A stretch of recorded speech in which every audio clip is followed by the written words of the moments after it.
अस्सलाम वालेकुम एवरीवन। तो हम लोग करने लगे हैं स्टार्ट हमारे जनरल सर्जरी में से बर्न इंजरीज। अच्छा, ये टॉपिक मैं आपको इसमें से मतलब तेजी से पढ़ाऊंगी। It is a fast reviews, इसमें मैं आपको चीजें सिर्फ स्ट्रेस देके बताऊंगी जो आपकी बहुत ज्यादा फास्ट रिव्यू में आती हैं।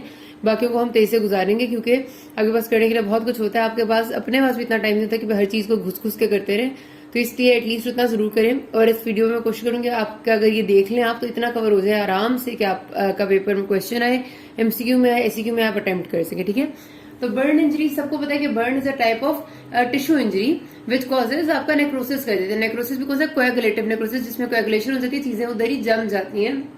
Coagulative necrosis and it mostly results from the application of thermal energy, जो कि या तो आपकी एक्सटर्नल बॉडी सर्विसेज पे होगी या इंटरनल बॉडी सर्विसेज। मतलब इन एनी केस आप डिफरेंट तरह के बर्न्स होते हैं, केमिकल बर्न्स भी होते हैं, इलेक्ट्रिकल बर्न्स भी होते हैं, कोल्ड बर्न्स भी होते हैं। लेकिन जो सिनेरियो बीच में पीछे चल रहा होता है वो हमेशा tissue injury resulting in coagulative necrosis mostly चल रहा होता है। ठीक है, and most common causes your thermal energy. अच्छा, अब हमारे पास जो एक बर्न हो जाता है कहीं पे, उसपे जो इफेक्ट्स आते हैं, ये वाला क्वेश्चन आपसे नहीं आता तो इसलिए मैं आपको तेज बता रही हूँ। एमसीक्यू में इनमें से कोई बात आ जाए तो आ जाए, मैं उतना ही बताती हूँ। जाहिर लोकल इफेक्ट आएंगे जिस जगह बर्न हुआ है। रीजनल का मतलब है कि उस टोटल एरिया में जहां पर बर्न हुआ है, और सिस्टमिक आपकी पूरी बॉडी पे जो इफेक्ट्स आएंगे। अब सबसे पहले अगर लोकल इफेक्ट्स की बात की जाए तो आपको पता है कि जब हमारे एक सपोज करते हैं मेरे बाजू पर जल गया, तो जिस जगह पर जला होगा उस जगह का नेक्रोसिस हो जाएगा। जब उस जगह की स्किन का नेक्रोसिस होगा, वो डिपेंड करते हैं कि स्किन का हुआ या स्किन से नीचे वाले एरिया का भी हो गया।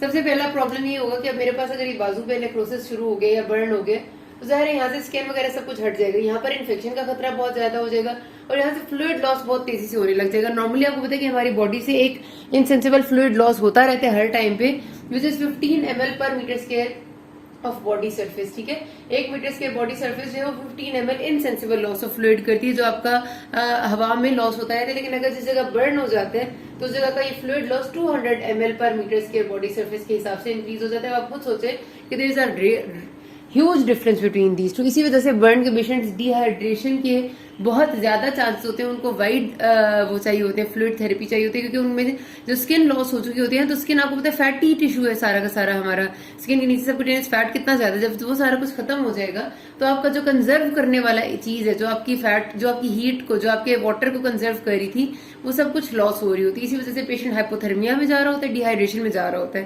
तो ये बात आपने याद रखनी। लोकल इफेक्ट्स में एक तो इन्फेक्शन का रिस्क बढ़ गया, उस जगह का नेक्रोसिस हो गया, वो जगह पर अगर इन्फेक्शन हो गया, कंटेमिनेशन हो गया, सेप्सिस हो सकता है, और दूसरा वहां से वाटर लॉस बहुत तेजी से हो रहा है।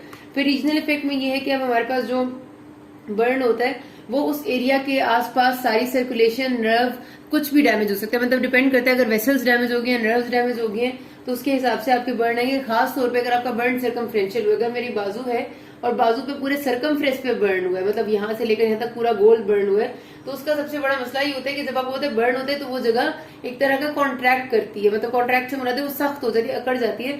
अकड़ के जब वो बना देती है एक चीज जिसको हम एस्कार कहते हैं, जो सर्कमफ्रेंशियल बर्न्स होते हैं हमेशा एस्कार बनाते हैं। एस्कार का मतलब होता है एक थिकनिंग जो कि आपके पूरे सर्कमफ्रेंस के अराउंड चल रही है, और वो जो एस्कार है रिजल्ट क्या करते हैं कि नीचे कंप्रेशन करने लग जाता है। अंडरलाइंग स्ट्रक्चर्स कंप्रेस होते हैं तो आपका कंपार्टमेंट सिंड्रोम होने का खतरा बहुत ज्यादा होता है। या फिर कंपार्टमेंट सिंड्रोम नहीं है तो simply compression of nerves and vessels can lead to जो इस्कीमिया है अगले एरिया का। अगला एरिया में आपका पेरेस्थीजियाज हो सकते हैं, नर्व सप्लाई रुक जाएगी। तो ये सारे लोकल आपके रीजनल इफेक्ट्स आने लग जाते हैं। ठीक है, अच्छा, कंपार्टमेंट सिंड्रोम बहुत इंपॉर्टेंट है अगेन। अच्छा, उसके बाद हमारे पास सिस्टमिक इफेक्ट्स में अब जाहिर सी बात है कि अच्छा लोकल इफेक्ट्स में ये अगर आपका रीजनल इफेक्ट्स में अगर आपका बर्न इनहेलेशनल इंजरी के साथ रिलेटेड है, मतलब जो होते हैं सपोज बॉम्ब ब्लास्ट वगैरह होते हैं जिसमें बहुत ज्यादा थर्मल एनर्जी जनरेट होती है, जो आप इनहेल कर लें तो आपका रेस्पिरेटरी पैसेजेस भी बर्न हो जाते हैं। उसमें आपने लाजमी ध्यान रखना होता है कि आपका रेस्पिरेटरी सिस्टम पेशेंट को कैसे आ रहे हैं। अगर उसकी स्ट्राइडर है, होर्सनेस ऑफ वॉइस है, या फिर वो आपको नजर आ रहा है कि डिस्ट्रेस में जा रहा है, रेस्पिरेटरी डिस्ट्रेस में, इसका मतलब ये कि उसका इनहेलेशनल इंजरी भी हुई हुई है, तो उसके लिए फिर आपकी मैनेजमेंट डिफरेंट होती है। ठीक है, तो रीजनल में खास तौर पे आपने इस चीज को लाजमी देखना होता है। कोई भी बर्न का पेशेंट आए आपने उससे पूछना होता है किस तरह से जला, और आपने बस इनहेलेशनल बर्न को असेस जरूर करना है। ठीक है, और सिस्टमिक इफेक्ट्स में अब बहुत सारे इफेक्ट्स आ रहे हैं, मतलब बर्न की वजह से। एक छोटे से बर्न की वजह से भी, आप छोटे से मुराद है कि इतना बर्न जो सिग्निफिकेंट हो, ये नहीं कि आपको जरा सा चूल्हे से हाथ छोटू सा इतना सा जल गया, या फिर आप पे तेल की एक छींट इतनी सी पड़ गई, तो वो उससे कोई सिस्टमिक इफेक्ट नहीं आता होता खास किस्म का। लेकिन सिस्टमिक आता है जब सर्कुलेशन में चेंज हो, जब फ्लूइड लॉस हो जाएगा तो आपकी बॉडी हाइपोवोलीमिया में जाएगी, ब्लड प्रेशर ड्रॉप होगा, पल्स ड्रॉप हो जाएगी आपकी। ठीक है, उसकी वजह से आपके वाइटल ऑर्गन्स की परफ्यूजन में कमी आ सकती है। जीआईटी में आपका जाहिर सी बात है कि जब आपका ब्लड फ्लो कम होगा, हाइपोवोलीमिया होगा, तो आपकी बॉडी का सारा ब्लड हार्ट और ब्रेन की तरफ चला जाएगा, जीआईटी का ब्लड रिड्यूस हो जाएगा, उसकी मोटिलिटी रिड्यूस हो जाएगी। उसकी वजह से आपका बहुत चांस होता है कि जब आपका स्टेसिस ऑफ द वो होता है ना, आपके स्टमक में क्या चीज पड़ी हुई होती है, एसिड, वो जब स्टमक में स्टेसिस होता है उसकी वजह से स्टमक में अल्सर्स बढ़ने लग जाते हैं, उसको कर्लिंग अल्सर्स कहते हैं हम, ठीक है। इसी तरह आपके पास जो बर्न के पेशेंट्स होते हैं उनका मेटाबॉलिक रेट बहुत ज्यादा हो चुका होता है, न्यूट्रिशनल सप्लाई बहुत कम होती है, उससे भी बहुत ज्यादा फर्क आते हैं। रीनल पे आपका इफेक्ट आएगा कि रीनल में आपका, मैं आपको बताऊंगी कि बर्न की वजह से ना आपका जो मसल्स हैं अगर वो बर्न हो जाते हैं तो मायोग्लोबिन रिलीज करते हैं। आपको मैंने बताया था कि मसल्स में, ये आपको पता है बल्कि बात, कि मायोग्लोबिन स्टोर्ड होता है, ठीक है। Myoglobin is a sister of haemoglobin, और अगर आपका बर्न इतना डीप है कि मसल भी इन्वॉल्व है तो मसल जो इन्वॉल्व होगा वो मायोग्लोबिन रिलीज करेगा। मायोग्लोबिन सर्कुलेशन में रिलीज होगी तो वो नॉर्मल बात नहीं है, वो यूरिन में एक्सक्रीट होगी, मायोग्लोबिन यूरिया हो जाएगा, उसकी वजह से आपकी किडनी डैमेज होने का खतरा है। तो मतलब मल्टीपल सिस्टमिक इफेक्ट्स आते हैं आपके। अब आते हैं अगली इंपॉर्टेंट बात। ओके, तो अब अगर हमारे कि हमारे पास क्लासिफिकेशन क्या होती है बर्न्स की, तो हमारे पास दो तरह से हम क्लासिफाई करते हैं। मतलब एक ही हमारे पास जो classification depending upon the depth वो हमने करनी है। उसमें हमारे पास होती है बात कुछ इस तरह से। उससे पहले मैं आपको बताती हूँ कि स्किन की लेयर्स क्या होती है, ठीक है, ताकि आपको याद आ जाए, तो फिर आपको इसको याद करना आसान होगा। आपको पता है कि हमारे पास स्किन में सबसे पहले लेयर होती है एपिडर्मिस, ठीक है। एपिडर्मिस के बाद हमारे पास अगली लेयर होती है डर्मिस, और डर्मिस के बाद कुछ लोग कहते हैं हाइपोडर्मिस, लेकिन बेसिकली सबक्यूटेनियस फैट शुरू हो जाता है आपका। तो आपके पास जो ये डर्मिस होती है, डर्मिस को मजीद हम दो लेयर्स में डिवाइड करते हैं। एक सेकंड, थोड़ा सा इसको बड़ा कर देती हूँ ऐसे करके। डर्मिस की जो पहली लेयर होती है उसको हम कहते हैं पेपिलरी लेयर। पेपिलरी लेयर में आपके थोड़े बहुत प्रोजेक्शन आए हुए होते हैं पेपिला शेप के फ्रॉम द एपिडर्मिस, ठीक है। और इसकी नीचे वाली लेयर होती है रेटिकुलर लेयर। और आपको पता है कि हमारे पास बहुत सारे हेयर फॉलिकल्स और नर्व्स और ब्लड वेसल्स होती हैं जो कि डर्मिस में होती हैं, और डर्मिस की भी डीप लेयर में। अब हमारे पास जो सुपरफिशियल जो बर्न जोन में हम पार्शियल थिकनेस और फुल थिकनेस होते हैं, पार्शियल थिकनेस में भी हमारे पास नाम से पता चल रहा है कि वो बर्न्स जो कि किसी भी सूरत पूरे की पूरी स्किन को, ये स्किन के हिसाब से बात करें, स्किन को इन्वॉल्व नहीं कर रहे, ठीक है, किसी हद तक छोड़ देते हैं। तो पार्शियल थिकनेस सबसे पहले होता है सुपरफिशियल पार्शियल थिकनेस। इसका मतलब ये बिल्कुल सुपरफिशियल एरिया को, ये बेसिकली मेनली आपके एपिडर्मिस को इन्वॉल्व करता है और पेपिलरी डर्मिस को थोड़ा बहुत इन्वॉल्व करता है, ठीक है। पेपिलरी लेयर ऑफ डर्मिस, मतलब ये हम कहते हैं लिखने में कि ये पेपिलरी लेयर ऑफ डर्मिस तक इंक्रोच करता है, ये सुपरफिशियल पार्शियल थिकनेस बर्न है, लेकिन पेपिलरी भी पूरा बर्न नहीं होता। तो जब हमारे पास ये वाला सिर्फ एरिया बर्न होगा, ये वाला, ठीक है, तो उसकी वजह से अब आपको नजर आ रहा है कि इसमें नीचे से डर्मिस एक्सपोज हो जाएगा और सारी नर्व्स भी इंटैक्ट होंगी और जो वेसल्स हैं, कैपिलरीज हैं, वो भी इंटैक्ट होंगी। तो बिल्कुल पिंक मॉइस्ट सा आपको नीचे से डर्मिस नजर आएगा क्योंकि उसके अंदर कैपिलरीज होंगी। आप इस ऊपर से प्रेस करेंगे तो आपकी स्किन ब्लांच होगी, पता चलता है जैसे कैपिलरीज को हम प्रेस करते हैं ना ऊपर से, तो एक थोड़ी देर के लिए उनमें से ब्लड खाली होता है, हाथ हटाते हैं तो दोबारा से ब्लड फिल हो जाता है। इसका मतलब ये होता है कि अंदर से कैपिलरीज इंटैक्ट है। पेशेंट को जरा सा भी आप प्रिक करेंगे, प्रिक करने की तो देर ही नहीं है, पेशेंट वैसे ही पेन में होगा। ये बहुत पेनफुल बर्न्स होते हैं क्योंकि इनमें आपकी नर्व इंटैक्ट होती है और इनकी जो हीलिंग है वो भी खुद ब खुद हो जाती है, एक हफ्ते में या एक डेढ़ हफ्ते में, किसी सर्जरी की जरूरत नहीं पड़ती, ठीक है। ये होते हैं सुपरफिशियल पार्शियल थिकनेस। जो डीप पार्शियल थिकनेस बर्न्स है ना, अब वो इन्वॉल्व करते हैं पेपिलरी लेयर को पूरा और थोड़ा सा रेटिकुलर लेयर को भी। अभी भी आपका पूरा का पूरा डर्मिस इन्वॉल्व नहीं होगा इनमें, पूरा डर्मिस नहीं बर्न होता, लेकिन ये रेटिकुलर लेयर तक एक्सटेंड कर जाते हैं, यहाँ से यहाँ तक, ठीक है। तो इसमें क्या क्या चीजें चल जाएंगी, एपिडर्मिस चल जाएगा, पेपिलरी लेयर ऑफ डर्मिस चल जाएगा एंड पार्शली रेटिकुलर लेयर चल जाएगी। उसकी वजह से क्या होता है कि पार्शली आपकी ब्लड वेसल्स डिस्ट्रॉयड होती हैं, पार्शली आपकी नर्व्स डिस्ट्रॉय होती हैं। अब इसमें पेशेंट का रिस्पॉन्स ऐसे होता है कि अगर पेशेंट को हम एक शार्प नीडल से प्रिक करते हैं तो उसको समझ नहीं आता कि नीडल प्रिक हो रही है या ब्लंट ट्रॉमा हो रहा है, क्योंकि उसकी नर्व्स पार्शली डैमेज्ड होती हैं, कुछ डैमेज होंगे कुछ ठीक होंगी, इसलिए वो डिफरेंशिएट नहीं कर सकता कि what type of pain is occurring, blunt trauma हो रहा है मेरे साथ या फिर नीडल प्रिक हो रही है। और इसमें इस आपकी कैपिलरीज क्योंकि डिस्ट्रॉयड है तो आप हाथ रखेंगे तो ब्लांचिंग नहीं होगी जिस तरह पहले हो रही थी, और ये भी आपका बगैर सर्जरी के ऑलमोस्ट 3 हफ्ते में ठीक हो जाता है। लेकिन इसमें क्योंकि ज्यादा गहराई थोड़ा जख्म होता है तो हीलिंग में आपका स्कार थोड़ा बुरा बनता है, हाइपरट्रोफिक स्कारिंग होती है। हाइपरट्रोफिक स्कार आपको बताइए वो स्कार होता है जो कि थोड़ा सा इंक्रीज इन साइज बन के ग्रो करता है, लेकिन जो वुंड है उसके मार्जिन से ज्यादा बड़ा नहीं होता, ठीक है।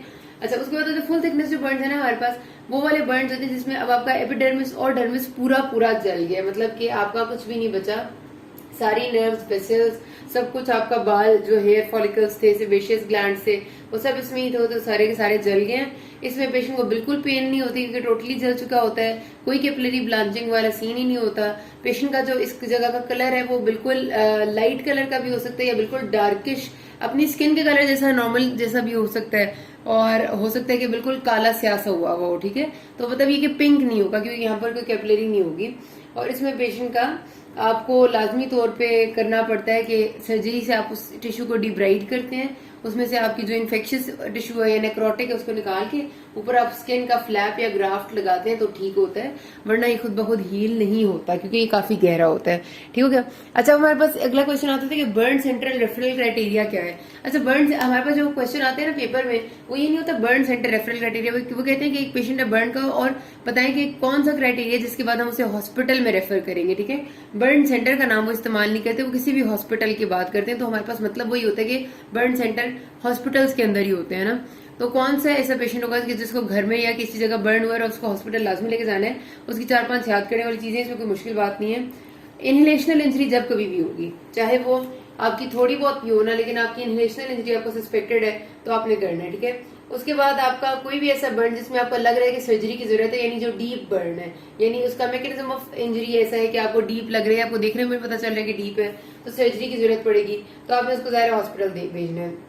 अच्छा, अगर आपका एक्सट्रीम ऑफ एज है, यानी बहुत छोटा बच्चा और बहुत बूढ़ा बंदा और 10% से ज्यादा बॉडी सरफेस कवर हो रही है, तो आपने हॉस्पिटल भेजना है। और अगर एक दरमियान की एज का यानी नॉर्मल एज का बंदा है और उसमें 20% से ज्यादा बॉडी सरफेस कवर हो रहा है, तो भी आपने हॉस्पिटल भेज देना है।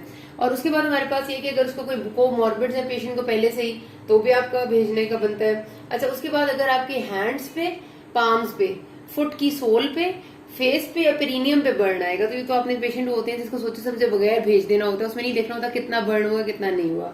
और अगर आपके पास ऐसी सस्पिशन है आपको कि कोई एक्सीडेंटल बर्न नहीं हुआ, किसी को जबरदस्ती जलाया गया, लाइक आपको मेडिको लीगल केस लग रहा है, तो भी आप भेज देंगे।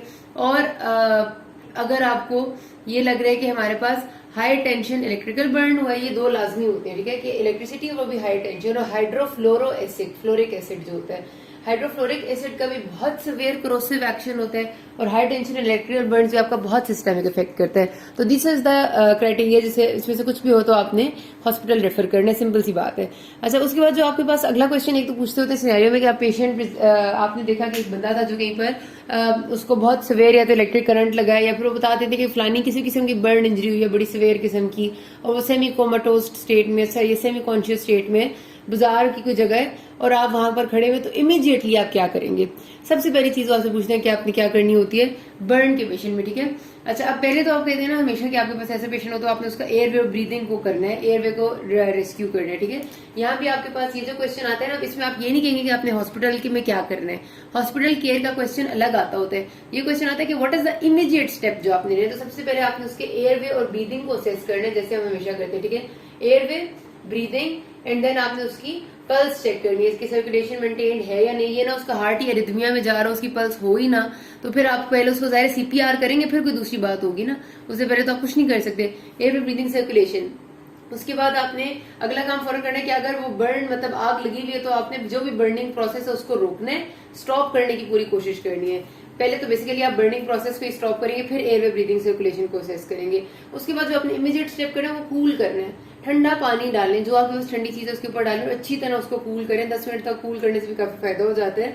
और उसके बाद जो बर्न एरिया आप उसको थोड़ा सा एलिवेट करने की कोशिश करें, थोड़ा ऊपर करते हैं। जाहिर आप ऑक्सीजन थेरेपी उस वक्त तो नहीं दे सकते, अवेलेबल है तो दें, लेकिन नहीं दे सकते, उसके बाद आप उसे हॉस्पिटल में रेफर कर देंगे। तो इमीडिएट स्टेप ये होता है आपका। ठीक है, stop the burning process, air breathing circulation and cool that area और एलिवेट। उसके बाद आपके पास आता है कि आपने असेसमेंट कैसे करनी है पेशेंट की, जो आप करते होते हैं। असेसमेंट का क्वेश्चन नहीं आता, क्वेश्चन आपके पास हॉस्पिटल मैनेजमेंट का आता है। ये दोनों बातें लेकिन इंपॉर्टेंट है, इसमें आपने रूल ऑफ 9 बहुत जरूरी है याद रखने। किसी कोई मसला अभी तक यू कैन आस्क मी, मैं बाकी अगले पार्ट में बताऊंगी। Thank you.